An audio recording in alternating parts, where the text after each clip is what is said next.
Buenos días, hermanos. Quisiera hablar de un tema, en realidad más que considerar un pasaje, que es el tema de la adoración cristiana.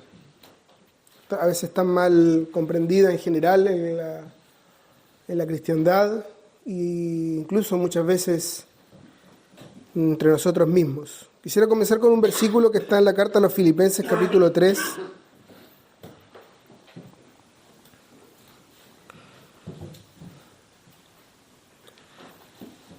Filipenses 3, versículo 3.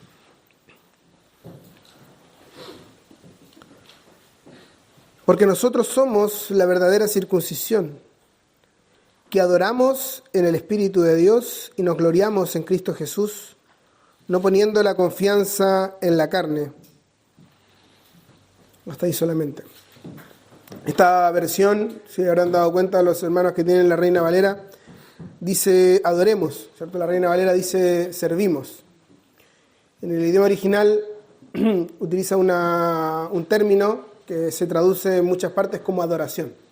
Por lo tanto, la mejor traducción es adoración. En el Nuevo Testamento hay dos palabras en el idioma original que se definen como adoración. Una significa simplemente postrarse en reverencia. Por ejemplo, cuando el ciego, que el Señor Jesús le devolvió la vista en Juan capítulo 9, dice cuando el Señor Jesús se revela a él, dice y lo adoró, ¿cierto? Esa palabra significa postrarse, adorar, postrarse en reverencia. Solamente, y siempre es dada solamente en relación con el Señor Jesús o con Dios mismo, ¿cierto? Esto es una confirmación de la deidad del Señor Jesús. Esa palabra solamente es usada en relación con Dios y en relación con el Señor Jesús. Por lo tanto, por consiguiente, el Señor Jesús es Dios. Y la otra palabra, significa un culto de adoración. Implica una adoración colectiva. Y esa es la palabra que utiliza Pablo acá y que utiliza varias veces en la carta a los hebreos, ¿sí? Pero dice acá Pablo que la verdadera circuncisión, ¿cierto? No significa que la circuncisión pasada del judaísmo sea falsa, sino que apuntaba a algo que era verdadero, que era tangible. Todo lo que estaba en el judaísmo eran figuras que apelaban en ese momento a los ojos, a las sensaciones de la carne, pero que no era lo verdadero todavía. Lo verdadero estaba por venir. Eso lo leemos claramente en la carta a los hebreos. Cuando dice, cuando vino lo verdadero, ¿cierto? Y lo verdadero es Cristo Jesús. Él es el Señor Jesús. Y la verdadera circuncisión es espiritual. Es del corazón. Es el haber acabado con la carne, como dice Pablo más adelante. Y ahora lo que hacemos, lo hacemos en el poder del Espíritu de Dios. Entonces, si vamos ahora a el Evangelio según Juan, capítulo 4,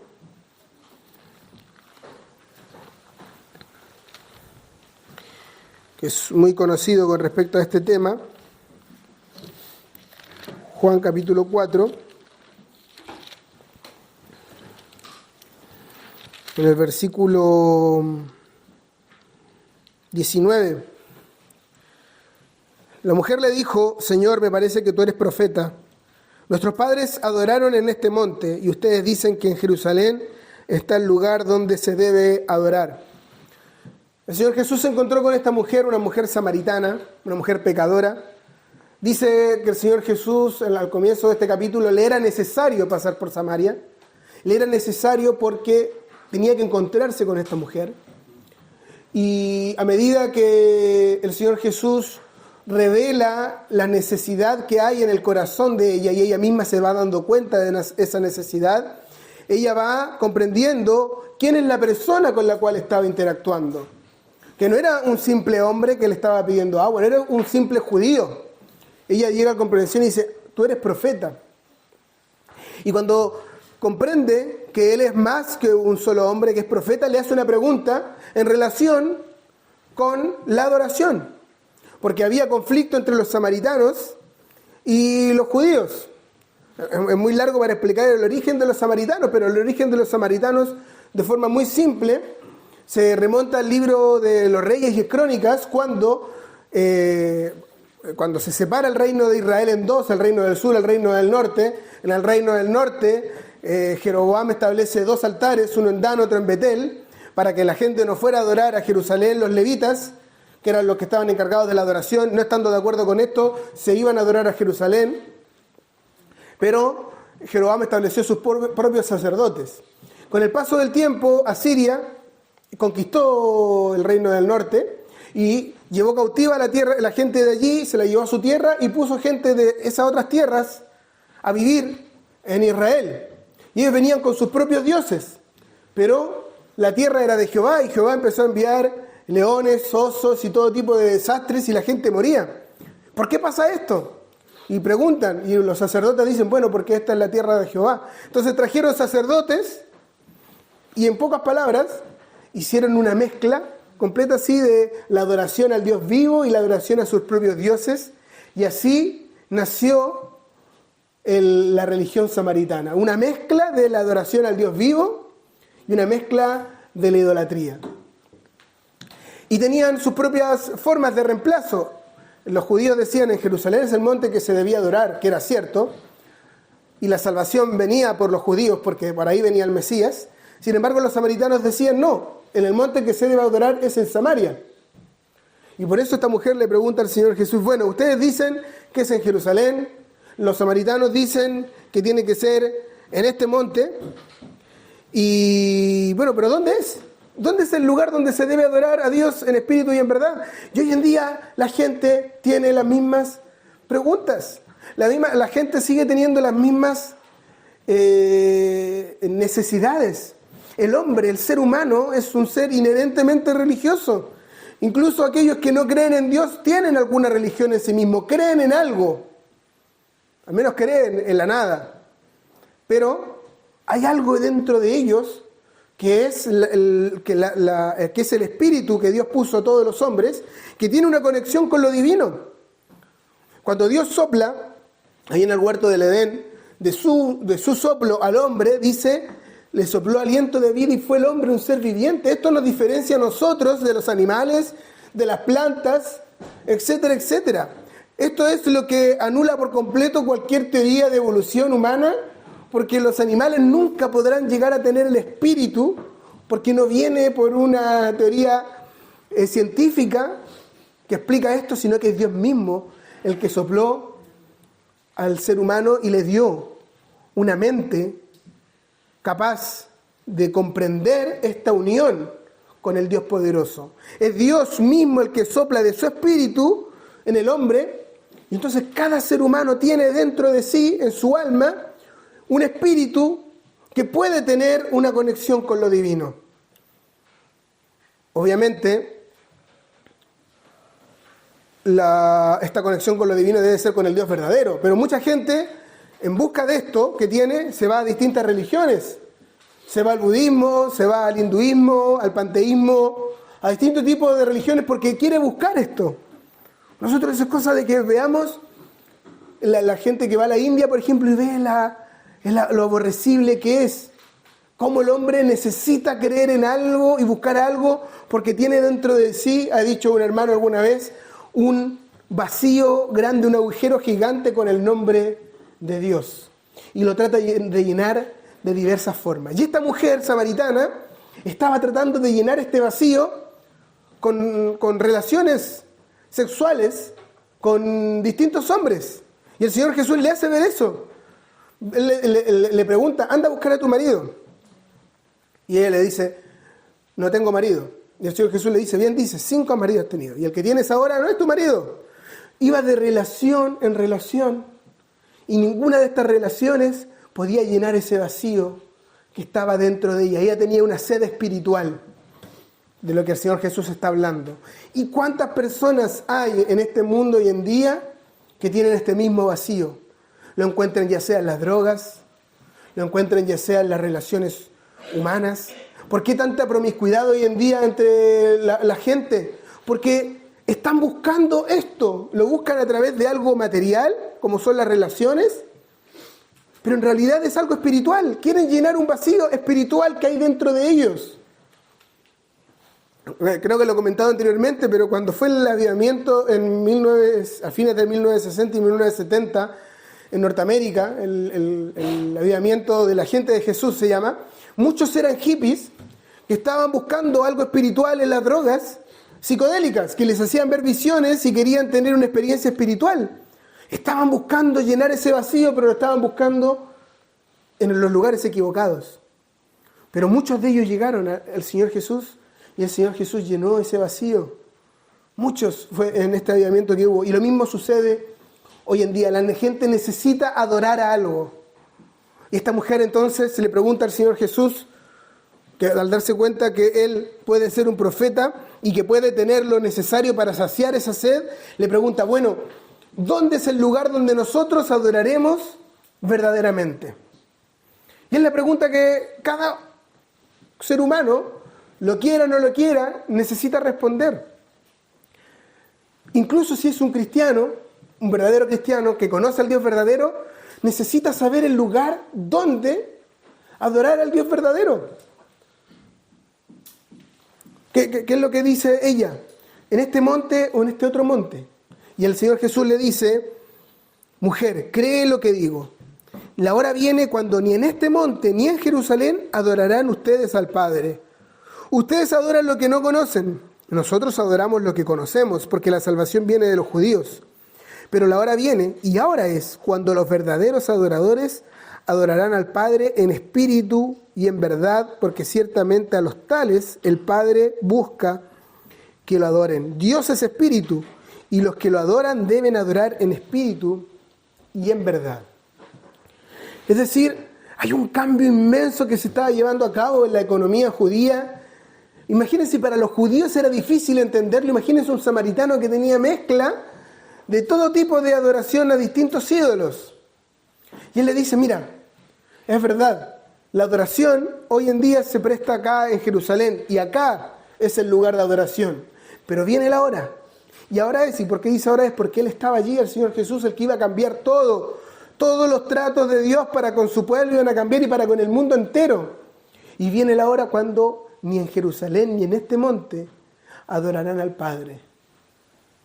Y viene la hora, y ahora es cuando adorarán al Padre en espíritu y en verdad. Estas dos cosas son importantes. En espíritu significa no algo exterior, no algo material que apela a los sentidos, porque así era la economía judía. Había todo tipo de instrumentos que David estableció, trompetas, salterios, arpas.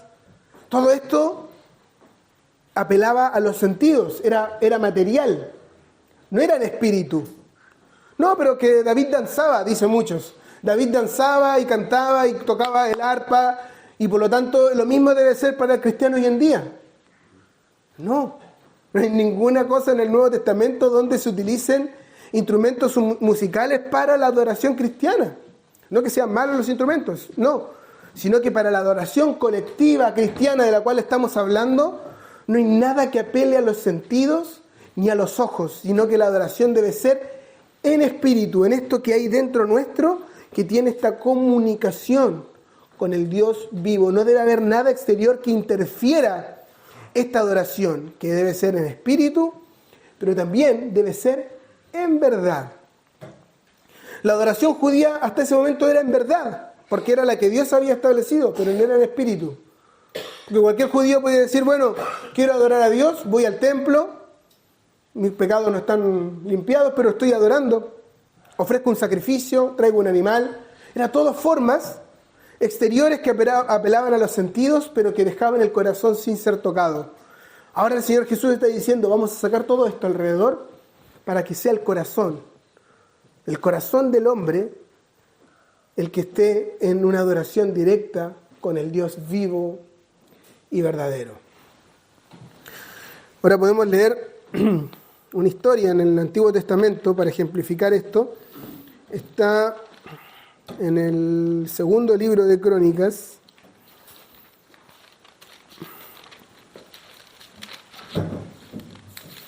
Perdón, primer libro de Crónicas.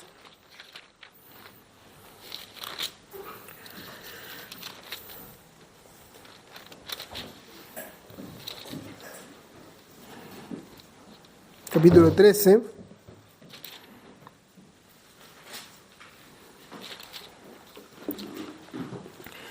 Dice, entonces David consultó con los capitanes de millares y de centenas, es decir, con todos los jefes, y David dijo a toda la asamblea de Israel, si les parece bien y si es del Señor, nuestro Dios, enviamos mensaje a todas partes a nuestros parientes que permanecen en toda la tierra de Israel, y también a los sacerdotes y a los levitas que están con ellos en sus ciudades y tierras de pastos, para que se reúnan con nosotros, y traigamos a nuestro lado el arca de nuestro Dios, porque no la consultamos en los días de Saúl. Toda la asamblea dijo que así lo harían, porque esto pareció bien a todo el pueblo. Entonces David congregó a todo Israel desde Sior de Egipto hasta la entrada de Hamat para traer el arca de Dios de Kiriat Jearim. David subió con todo Israel a Baala, es decir, a Kiriat Jearim, que pertenece a Judá, para hacer subir desde allí el arca de Dios el Señor, que está sobre los querubines, donde se invoca su nombre. Llevaron el arca de Dios de la casa de Abinadab en un carro nuevo, y Usa y Ahío guiaban el carro. David y todo Israel se regocijaban delante de Dios con todas sus fuerzas, con cánticos y liras, arpas, panderos, címbalos y trompetas. Pero cuando llegaron a la era de Kidón, Usa extendió su mano para sostener el arca, porque los bueyes casi la volcaron. Y se encendió la ira del Señor contra Usa y lo hirió, porque había extendido su mano al arca, y allí murió delante de Dios. El arca de Dios, el lugar donde Dios se manifestaba y hablaba con su pueblo, debido al fracaso de Israel, había sido llevada por los filisteos. Los filisteos la habían capturado. ¿Qué había hecho el pueblo de Israel? La habían transformado en un objeto, un amuleto. Hay que leer toda la historia, pero en los tiempos antes de Saúl, el pueblo tomó el arca y dijo, bueno, estamos perdiendo contra los filisteos. Traigan el arca, porque con el arca vamos a ganar. ¿Y qué pasa? Son derrotados y el arca es capturada.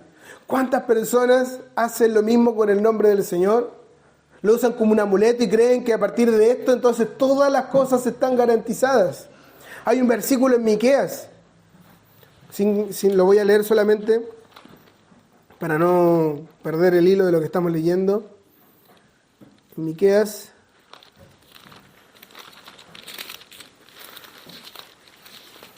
Esta era la actitud del pueblo, dice: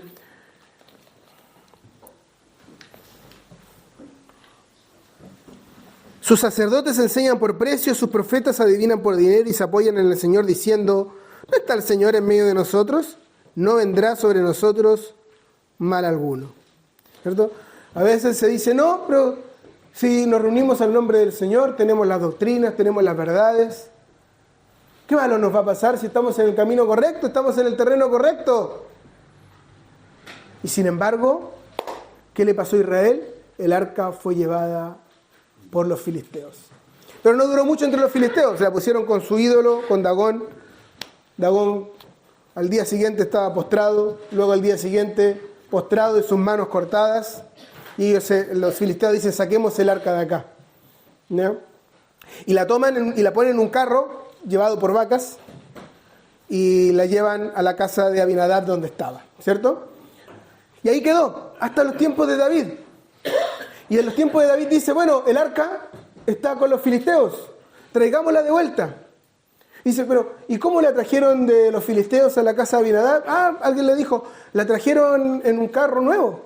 Bueno, si eso fue lo que se hizo antes, hagamos lo mismo. Y la trajo en un carro nuevo, cargado por animales. ¿Y qué pasó? Destrucción, juicio de parte de Dios. Un carro nuevo no era la forma que ellos debían llevar el arca. ¿Cómo debían llevar el arca? Cargada sobre los hombros de levitas coatitas. Esa era la forma que Dios había establecido. Los filisteos no sabían. Por eso Dios, en su paciencia y misericordia, no los juzgó porque ellos no eran responsables. Y acá viene un principio elemental. Dios juzga en base a nuestra responsabilidad del conocimiento que tenemos de las verdades. Dios no va a juzgar de una manera a una persona ignorante del mundo, menos a una persona ignorante dentro de la cristiandad profesante, pero aquellos que profesan conocer al Dios verdadero, conocer la forma en la cual en su palabra revela, nos debemos congregar y adorar, Él nos va a hacer más responsables a nosotros. No podemos decir, pero el nombre de Jehová está con nosotros, el nombre del Señor estamos los 2 o 3 reunidos al nombre del Señor, nos reunimos de tal manera, cantamos este himnario, miren qué lindos los himnos que tenemos. No, pero obviamente está bien. No, es lo que dijo David.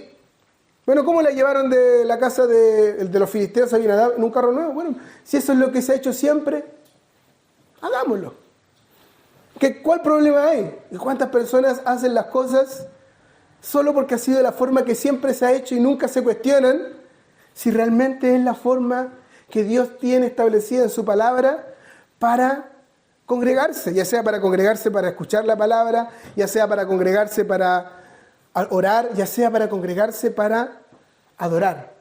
Y dice, bueno, pero siempre ha sido así. Siempre se han usado instrumentos. Siempre se ha establecido quiénes van a cantar o qué himno se va a cantar este día. Nadie se cuestiona si eso es realmente lo que la palabra enseña. Se usan, en la cristiandad está lleno de carros nuevos, cargados por vacas que son animales que comen pasto, es decir, por cosas terrenales. O sea, toda la adoración cristiana hoy en día está repleta de copias del mundo. No, mira, si en el mundo se escucha rock, vamos a escuchar nosotros rock cristiano y vamos en la iglesia a poner rock cristiano y vamos a adorar porque eso es lo que agrada a Dios. A Dios no le importa lo exterior, sino que le importa el corazón, y tomamos las cosas de este mundo y les ponemos un nombre de cristiano y llamamos a eso adoración. Hoy en día en multitud de congregaciones, de hecho, hay un grupo de adoración. No es toda la congregación la que adora, es un grupo de un par de personas que adoran.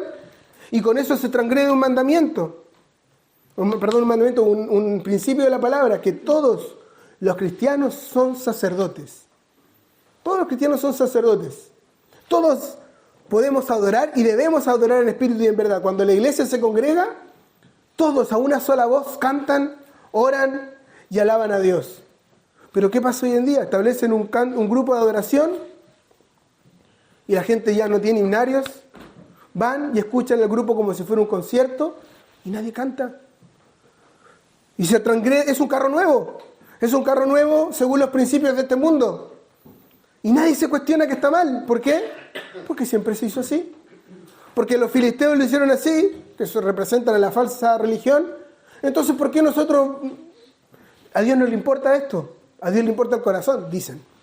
Pero había una forma establecida en la cual el arca debía ser llevada. Y David debe sufrir las consecuencias de esto. Y después al tiempo, David consulta cómo debe ser hecho y lleva el arca de vuelta al lugar que él tenía preparado para ella y lo lleva con los levitas que debían cargar el arca. Hay una forma establecida entonces, a lo que quiero llegar con esto, hay una forma en la cual Dios quiere que los creyentes se reúnan para adorar. Hemos visto que debe ser en espíritu, que debe ser en verdad, que no debe ser de cualquier forma, sino que Dios ha establecido una forma en la cual los creyentes se deben reunir para adorar. Podemos ir ahora a Colosenses, capítulo 3.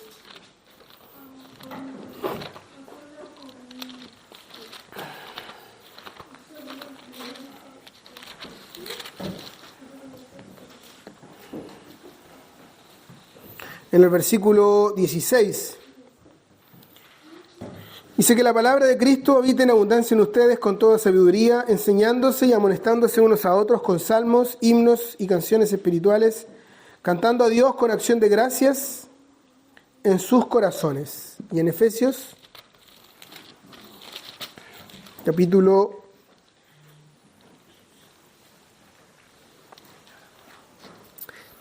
5, versículo 19, dice: hablen entre ustedes con salmos, himnos y cantos espirituales, cantando y alabando con su corazón al Señor. 2 cartas dirigidas a iglesias completamente que carecen completamente de una señal de que el cántico cristiano debe ser llevado a cabo con instrumentos. ¿Cierto? No se menciona. No dice, hablen entre ustedes con salmos y arpa y salterio. Y uno dice, sí, pero es que si no está no significa que no se puede. Pero uno dice, en el Antiguo Testamento era explícito. Dios decía, en los salmos adoren a Dios con salterio, con arpa, con esto otro. ¿Por qué entonces en el Nuevo Testamento hay un silencio tan grande con respecto a esto? Pero pongamos atención a cómo el Espíritu presenta esto. Y un paréntesis, no significa que en nuestras casas no vamos a tocar instrumentos para cantar y alabar a Dios en nuestra intimidad. Estamos hablando del círculo cristiano de la iglesia, cuando se congrega la iglesia para adorar. ¿Sí? No estamos hablando de reunión de jóvenes, de escuelitas dominicales, de nuestras casas, sino cuando la iglesia se congrega para adorar. ¿Sí? Eso estamos hablando. Dice, pongan atención acá, cantando y alabando con su corazón. Esta expresión, con su corazón. Si nosotros pudiésemos leer en el idioma original, podríamos darnos cuenta que lo que el apóstol Pablo está resaltando al decir con, porque la palabra está dice salmos, ¿cierto? Al principio, hablen entre ustedes con salmos. Los salmos eran con instrumentos. Por lo tanto, alguien podría decir, bueno, por conclusión, si dice salmos, podríamos usar instrumentos. Pero, ojo, dice con el corazón. El salmo, y voy a usar la imagen así visual, en los salmos se tocaba el arpa y se hacían sonar las cuerdas del arpa para cantar. Lo que Pablo está diciendo, si pudiésemos leer el idioma original, es que ahora lo que se debe tocar, ¿qué es? El corazón. Lo que antes tocaban las cuerdas, Dios quiere que hoy sea el corazón. Ya no son las cuerdas del arpa, del salterio, sino que son las cuerdas del corazón que ha sido redimido por la sangre del Cordero. Entonces, al leer estos versículos que están acá, tanto en Colosenses como en Efesios, queda claro, una faceta de la adoración cristiana debe ser una adoración en la cual sean los corazones los que adoren. Esto es importante, porque no se trata solo de los labios, sino que de los labios sale lo que estamos haciendo tocar en el corazón, ¿cierto? Y para que alguien, por ejemplo David, dice que era el dulce cantor de Israel y tocaba el arpa de manera preciosa, que Saúl incluso lo llamó a tocar el arpa para calmarlo cuando venía un espíritu malo sobre él. ¿Y qué se necesita? Acá tenemos varios que tocan muy bien los instrumentos y otros que están aprendiendo a tocar instrumentos, ¿cierto? ¿Y qué se necesita para tocar bien un instrumento? ¿Alguien me puede decir? Esteban.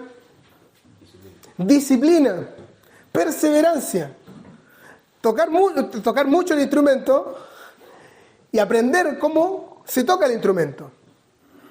Ahora, en la adoración cristiana no tenemos instrumento, pero es el corazón. ¿Y qué? No sé si me siguen hacia dónde estoy yendo. Hay una disciplina en el corazón. Las cuerdas no son exteriores, las cuerdas están acá adentro. Y el corazón debe ser ejercitado en lo espiritual. La palabra de Cristo, dice en Colosenses, justo antes de decir eso, ¿qué dice? La palabra de Cristo mora en abundancia en vuestros corazones. Es decir, para que haya una adoración en espíritu y en verdad, como Dios le agrada, debemos practicar. Para que nuestro corazón suene y en la caja de resonancia que nuestra boca haga el sonido que Dios agrada, nuestro corazón debe estar ejercitado en la palabra de Dios. ¿Cómo voy a llegar a adorar con los hermanos un día domingo? ¿O me voy a juntar con algunos hermanos en la semana a adorar?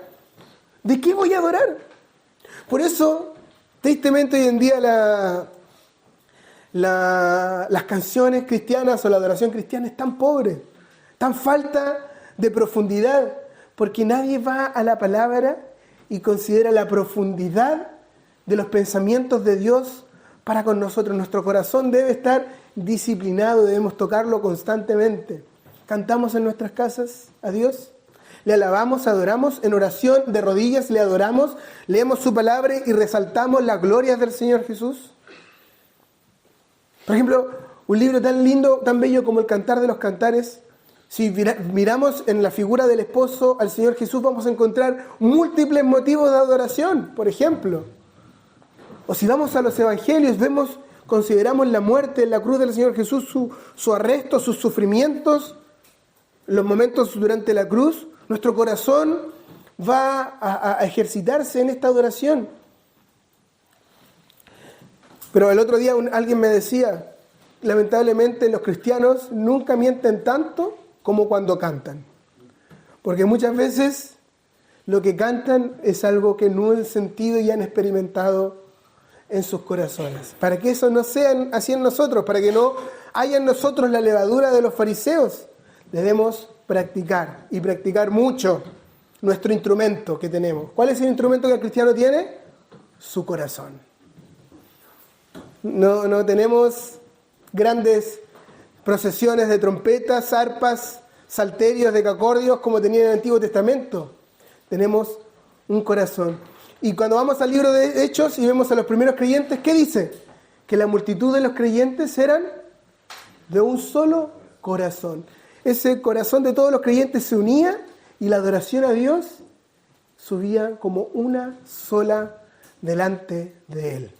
Entonces cada uno de nosotros debe ejercitarse en la palabra de Dios, en la oración, en la comunión con Dios, y esto será solo surgirá de nuestro corazón a Dios.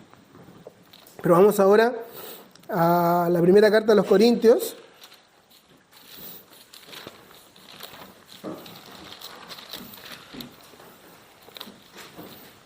En el capítulo 14.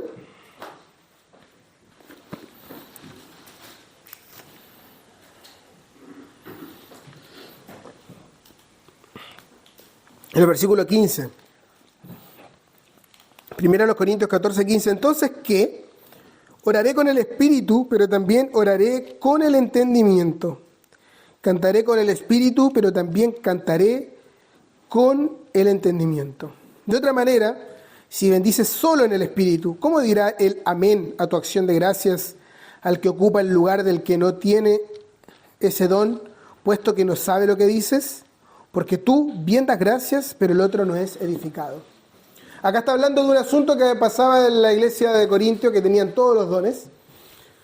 Y el asunto era que muchos hablaban en lenguas. ¿Qué es hablar en lenguas? Es simplemente hablar en otros idiomas.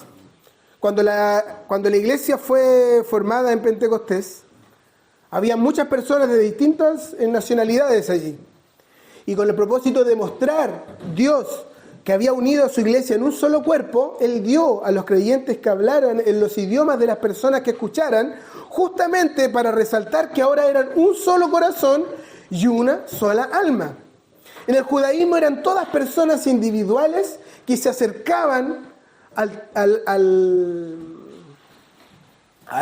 tabernáculo o al templo para adorar, pero ahora es una adoración colectiva, de un solo corazón y un alma, y por eso las lenguas o los idiomas que les eran repartidos era con el propósito de que todos entendieran lo que se estaba diciendo o predicando. En el Antiguo Testamento, ¿qué tenemos? En Babel, cuando las lenguas fueron confundidas. ¿Por qué fueron confundidas? Porque los hombres quisieron ser uno.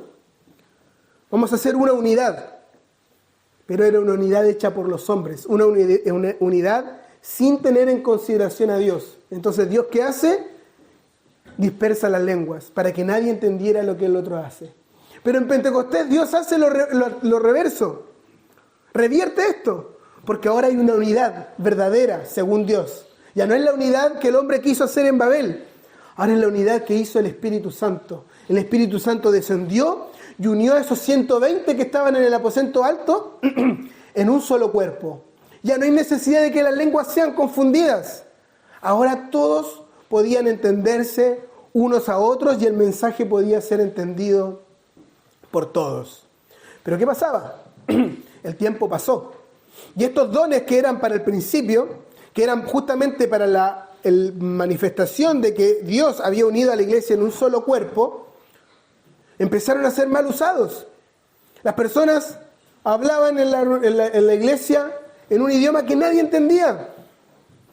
Ya había pasado el tiempo de Pentecostés y de la manifestación del Espíritu de la unidad. Ahora era necesario que hubieran intérpretes, traductores. Y si no habían traductores, entonces debían callar. Porque, ¿qué es lo que pasaba? Uno se levantaba y empezaba a orar, qué sé yo, en una lengua X, que él no sabía. En el Espíritu, Pablo no está cuestionando que no fuera en el Espíritu. Y nadie entendía. Entonces Pablo trae este asunto a colación. Va a hablar ahora acerca del orden, acá en el capítulo 14 de Corintios, del orden en las reuniones de iglesia. Y el que dice, pero bueno, cuando voy a orar, o cuando voy a cantar, cuando voy a adorar, y eso es de lo que quiero que nos tomemos. ¿Cómo voy a adorar? Voy a adorar en el Espíritu, es verdad, pero también lo tengo que hacer con entendimiento. Es decir, no puedo orar lo que sea y cantar lo que sea y que nadie me entienda, porque si no, ¿cómo los demás van a decir amén? Si no entendieron, amén significa así sea. ¿Cómo voy a confirmar lo que se ha orado? ¿Cómo voy a confirmar lo que se ha cantado? Si no entiendo, tenemos que entender todos. Entonces, cantaré con el Espíritu, pero también cantaré con el entendimiento. Entonces, solo para cerrar el tema de las lenguas, eso era para el primer tiempo, eran idiomas, ¿cierto? No eran lenguas desconocidas, o como hoy en día muchos pretenden, lenguas de distinto tipo, cosas que nadie entiende, no es ningún idioma humano. Estas cosas no existen, no estaban en la iglesia de Corinto, Pablo no está hablando de esto. Cuando habla de lenguas angélicas, Pablo está usando un superlativo para dar a entender algo. No es que algunas personas hablaran lenguas angélicas, sino que con este superlativo dice, incluso si yo hablara esas lenguas, de nada me vale si no tengo amor, ¿cierto? Eso es lo que está diciendo. Pero no es que existan las lenguas angélicas y que la gente puede decir cualquier disparate, porque tal cosa no existe. Eran idiomas, como existen hoy en día, y se le daba a personas que no conocían ese idioma, hablar en ese idioma para que otros lo entendieran. Iba a hablar con una persona, pero es árabe, no me entiende. Y la persona empezaba a hablar en árabe. Era el Espíritu que estaba obrando para que esa persona entendiera, pero ahora que tenemos la palabra de Dios completa, yo no necesito, el Espíritu ya no necesita hablar de esta manera, la palabra está completa, las personas pueden entender, porque la palabra es una en todas partes. Entonces seguimos. La adoración entonces debe ser no solo en el Espíritu, sino también con entendimiento. Y quisiera detenerme en esto porque esto es un balance. Es importante que nos demos cuenta que es un balance. Oraré en el Espíritu. Hemos visto antes en Colosenses y en Efesios que debe ser con nuestro corazón. Hemos visto que el Señor Jesús le dice a la mujer samaritana en espíritu y en verdad. Pero a veces se toma este versículo y se le da mucho más peso al entendimiento, haciendo que las reuniones de adoración sean más de entendimiento que del espíritu. ¿A qué voy con esto? Y para una reunión entonces nos reunimos para partir el pan. Primero cosa que tenemos que tener claro. Los creyentes se reunían para partir el pan. Ese era el objetivo de la reunión, no otro. Y cuando tenemos los símbolos, el pan y la copa delante de nuestro, que son son un símbolo de la muerte del Señor Jesús, entonces adoramos. Porque tenemos aquí el recuerdo del Señor Jesús, el Cordero inmolado. No tenemos en el Nuevo Testamento ninguna reunión de adoración. Ojo con esto, para que sepamos cómo se hace. En ninguna parte. Excepto cuando vamos al cielo mismo en Apocalipsis capítulo 5. Y los símbolos son reemplazados por el Cordero inmolado. Digno es el Cordero que ha sido inmolado. Él es el centro. Y cuando tenemos los símbolos acá, que son figuras de ese Cordero que ha sido inmolado, ¿cuál es la consecuencia? Adoración. Así como hubo en Apocalipsis 5, hay una consecuencia de lo que hacemos cada primer día de la semana. Y entonces, ¿cómo se lleva a cabo esto? Primero que todo, sin usar carros nuevos del mundo, pero debe ser hecho con el corazón. Los cánticos deben nacer acá, deben sentirse. Esto es muy importante. Charles Spurgeon escribió una vez que los cánticos o los himnos que no son cantados con el corazón son un insulto para el cielo. Y es muy fuerte, pero es verdad. ¿Cómo yo voy a estar cantando acerca de mi gran Salvador, acerca del amor con que me amó, y no sentirlo en lo profundo de mi corazón. Debe ser hecho con el corazón. Pero ¿qué es lo que a veces puede suceder? Tiene que ser hecho con entendimiento. ¿A qué vamos con esto? No es cantar himnos por cantar himnos o hacer oraciones por hacer oraciones. El Espíritu, Dios es un Dios de orden, nos dice este mismo capítulo. Por lo tanto, Él va a presentar una adoración que sea ordenada, que nos hable de algo, que nos hable quizás del Señor Jesús como el Hijo de Dios, que nos hable de Dios el Padre que nos escogió desde antes de la fundación del mundo y culmine con habiendo sido escogidos en Cristo que vino y murió acá en la cruz del Calvario. Hay un orden no preestablecido, no se nos dice cada domingo o cuando nos juntamos, esto es lo que se va a cantar, es lo que el Espíritu da en el momento. Pero siempre debe ser, esto es el entendimiento, pero debe ser del corazón. ¿Por qué? Porque puede estar el peligro de que los hermanos, y especialmente los jóvenes, tengan miedo. Porque tratan de entender, no tengo que entender lo que se está cantando, entonces para pedir el himno justo. Entonces este himno, entonces el hermano leyó Juan capítulo 1, entonces yo tengo que pedir el himno que habla del verbo. Hermanos, esto es demasiado entendimiento, demasiado razonamiento en la adoración. Debemos cantar con el Espíritu, debe ser algo que nazca del corazón. Es porque siento que debo adorar al Señor Jesús por esto que estoy presentando. Debemos tener entendimiento para juzgar si un himno o una oración o lo que estoy diciendo va en concordancia con lo que el Espíritu está presentando, pero no debemos sobrerazonar, porque siempre debe ser con el Espíritu. Porque si no, nuestras reuniones de adoración, ¿en qué se transforman? En cosas frías y formalistas. Decimos que no tenemos orden, pero resulta que hay un orden en nuestra mente que nos formamos.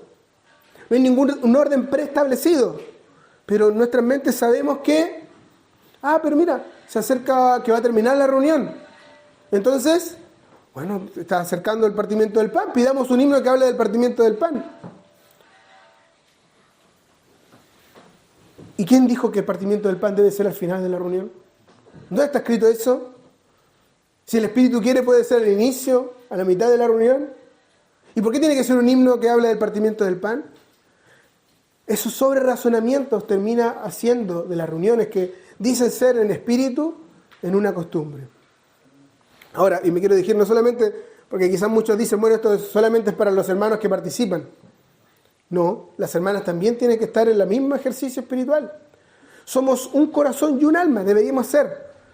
Entonces cuando los hermanos están en silencio, meditando en qué himno cantar, o qué oración hacer, o están en su corazón adorando a Dios, en su intimidad, y el Señor les dice, bueno, ahora hazlo colectivamente, las hermanas también deben estar donde están, adorando en su corazón, y haciendo el mismo ejercicio, y sintiendo, ¿no? Este himno quizás sería adecuado. Tenemos un Dios poderoso, omnipotente, omnipresente y omnisciente, y si una hermana que no puede hablar públicamente porque la palabra ha establecido un orden, pero si esa hermana siente en su corazón que la reunión ahora debe dar paso a un himno X o a una oración de tal forma, el Espíritu va a tomar de lo que hay en el corazón de esa hermana y lo va a transmitir al corazón de algún hermano, porque así obra Dios. Somos un solo cuerpo. Por eso todos debemos estar en el mismo ejercicio, todos, no solamente los hermanos que participan, jóvenes, adultos, hermanas y hermanos, todos. El hermano que habla simplemente es la boquilla o el transmisor del sentimiento de toda la asamblea. Pero nace, vuelvo a repetir, en el corazón. Hermanos, si vamos a reunirnos para partir el pan, he leído alguna vez de reuniones de partimiento del pan donde solamente se escucharon lágrimas y sollozos por tener delante de ellos al Señor Jesús en su muerte. Tenemos que, sí, entender, es en espíritu, es con el corazón y es con el entendimiento, es decir, no es cualquier cosa, pero no debemos darle demasiado énfasis al entendimiento y al razonamiento, sino que debe ser algo que nazca en el corazón. ¿Hay un orden preestablecido? No, no lo hay. Quizás ahora el Señor quiere que comencemos por un himno que nos habla de la resurrección. ¿Por qué tenemos que partir con X o X himno? Es lo que el Espíritu quiere para cada momento. Y quisiera terminar con Hebreos capítulo 13, que se leyó hoy día. Perdonen quizás lo disperso, pero hablar de este tema es muy amplio. Hebreos 13 se leyó en el versículo 15. O vamos a leer del versículo 13. Hebreos 13:13. Así pues, salgamos a su encuentro fuera del campamento llevando su oprobio, porque no tenemos aquí una ciudad permanente, sino que buscamos la que está por venir. Por tanto, ofrezcamos continuamente mediante él sacrificio de alabanza a Dios, es decir, el fruto de labios que confiesan su nombre. Y no se olviden ustedes de hacer el bien y de la ayuda mutua, porque de tales sacrificios se agrada a Dios. Toda la carta a los hebreos trató acerca de dejar atrás el judaísmo, que eran solo formas, que no era lo verdadero todavía, que lo verdadero estaba por venir y que es Cristo mismo. Y al llegar al final de la carta, el escritor de Hebreos da una exhortación. A la luz de todo lo que han visto, salgan a Cristo fuera del campamento judío, del judaísmo. ¿Qué había en el campamento judaico? Túnicas, rituales, instrumentos, un orden de culto establecido, etcétera, etcétera. Todas estas eran formas exteriores que apelaban a los sentidos. Y el escritor le dice, ahora salgan fuera. No se queden en el judaísmo, porque el problema de la carta a los hebreos era que había muchos judíos cristianos que dijeron, bueno, pero el judaísmo, Dios también nos dio judaísmo. ¿Qué hay de malo que nos quedemos acá? Y él está diciendo, no, ahora llegó el momento de salir fuera de todo ese establecimiento de la religión. ¿Y qué encontramos hoy en día en la cristiandad? Muchos han vuelto al judaísmo. Quizás no en fondo, como los que hoy en día usan túnicas y tienen un sacerdote, ¿cierto? Como la Iglesia Católica Romana, o muchas iglesias protestantes como presbiteriana que usan túnicas, tienen sus sacerdotes. No, pero quizás en fondo lo mismo. En el fondo tienen un sacerdote que ocupa el primer lugar, que muchos llaman pastor. Quizás tienen instrumentos que era parte de la economía judía y los levitas tenían cantores y un grupo de canto que eran los que llevaban a cabo la adoración y no todo el pueblo. Quizás en otros lugares también la cena del Señor ha ocupado el último lugar. Casi no es importante. Hay una predicación primero y luego hay una música de fondo y luego la gente participa de la cena del Señor como si fuera algo más. Todo esto es parte del campamento del judaísmo. La iglesia ha vuelto hacia el judaísmo. Veamos la carta a las iglesias en Apocalipsis 2 y 3. Se advierte en contra del nicolaísmo, contra los que decían que eran, los que decían ser judíos pero no lo eran. Están las cartas del Señor Jesús a las iglesias. Y muchos quieren eso que apela a los sentidos.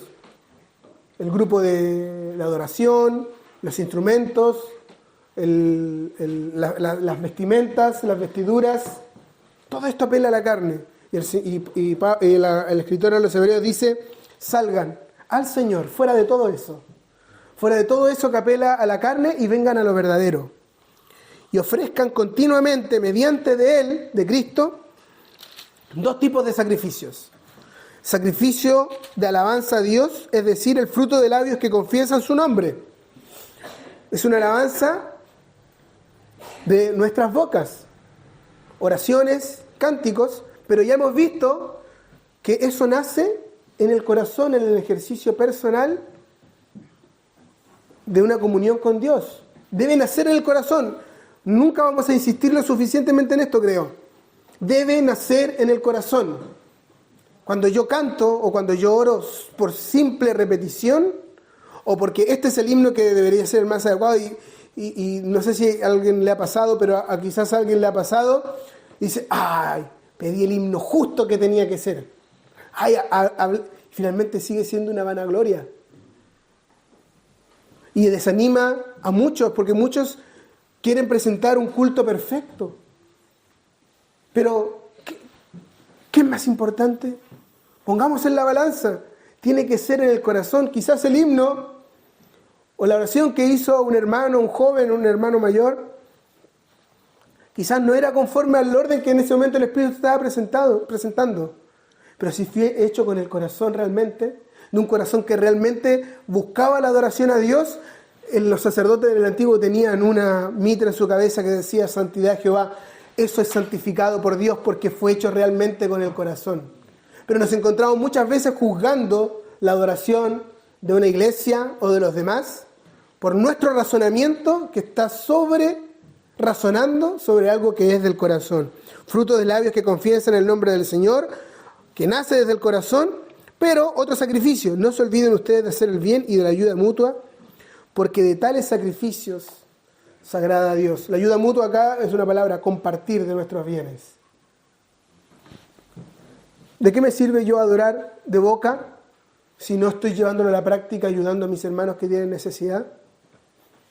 Eso es lo que el escritor acá está diciendo. Por eso, en otra carta dice que cada uno separe de la semana algo para luego presentarlo en la colecta del primer día de la semana. No por imposición. Esta semana leía a alguien que es un pastor en una congregación, decía, los cristianos no dan el diezmo por obligación, sino porque aman al Señor. ¿Y qué es el diezmo sino una obligación? Le están diciendo, esto es lo que tienes que dar. La 10ª parte de esto es una obligación. El judaísmo era toda obligación, pero en el cristianismo hay libertad. Una libertad que me dice que debo dar, porque de tales sacrificios se agrada a Dios. Pero eso es algo que está entre el Señor y yo. Y Él me dirá cuánto es lo que tengo que dar para compartir, pero no es una imposición, es algo que nace también, al igual que la adoración, que es fruto de labios que confiesan su nombre, es algo que nace en el corazón y se refleja en lo exterior. Por último, en Apocalipsis 5, para terminar.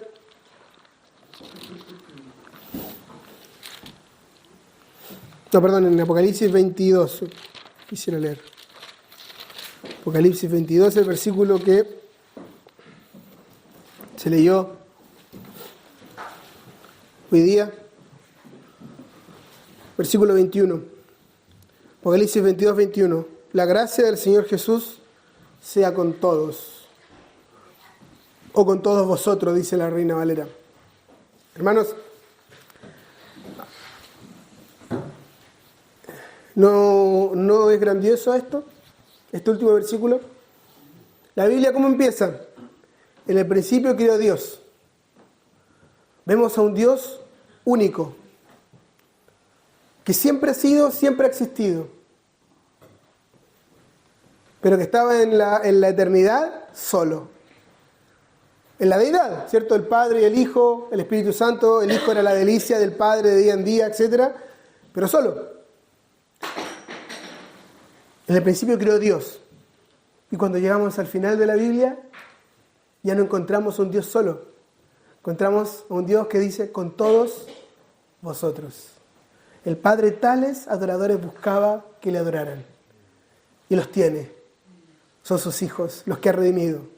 Y podemos ahora anticipadamente, antes de que llegue ese momento, de estar con el Padre, en la casa del Padre y adorándole en espíritu y en plena verdad, porque estaremos con Él, podemos anticipar eso.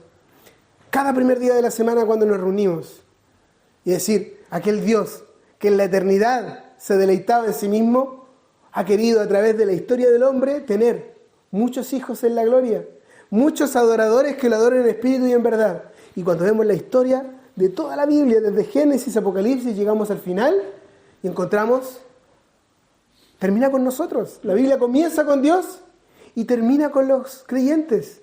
Comienza con un Dios en la eternidad solo y termina con una clase sacerdotal de hijos que adoran al Padre en espíritu y en verdad. Démosle entonces la debida relevancia a la adoración cristiana. Busquemos adorarle en espíritu y en verdad fuera de las formas del campamento del judaísmo, que era una época de transición, con un corazón que suena como si fuera un instrumento, lo hacemos sonar para que por nuestros labios salga la adoración que es digna de su persona.